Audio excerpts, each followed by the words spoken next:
गौरव श्री हरनाथ सिंह यादव।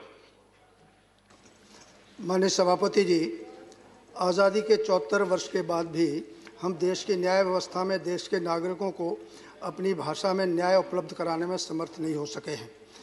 महोदय, विधि आयोग के 2 से 16वें प्रतिवेदन को सुनकर आप चौंक जाएंगे। और आयोग ने क्या कहा? सर्वोच्च न्यायालय व उच्च न्यायालय की कार्यवाही हिंदी भाषा में संपादित करना अव्यावहारिक है और कुछ भी हो, उच्चतर न्यायपालिका के न्यायाधीशों को किसी भाषा के लिए दबाव डालना अनुचित है। आयोग में बैठे कुछ व्यक्तियों की राय हो सकती है मान्यवर, परंतु ये विधि सम्मत नहीं है।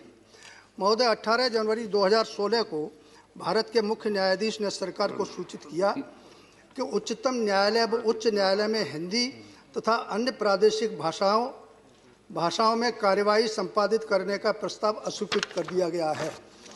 महोदय, मैं विधि आयोग के प्रतिवेदन और सर्वोच्च न्यायालय के आदेश से हतप्रभ हूँ। लोकतंत्र की अवधारणा में जनता सर्वोपरि होती है। देश की समस्त संवैधानिक संस्थाएं, चाहे वह सर्वोच्च न्यायालय हो अथवा विधि आयोग, सभी जनता के प्रति उत्तरदायी होते हैं, न कि किसी संस्था अथवा व्यक्तियों के लिए। माननीय, देश की 98% आबादी हिंदी तथा अन्य क्षेत्रीय मातृभाषाओं में संवाद करती है।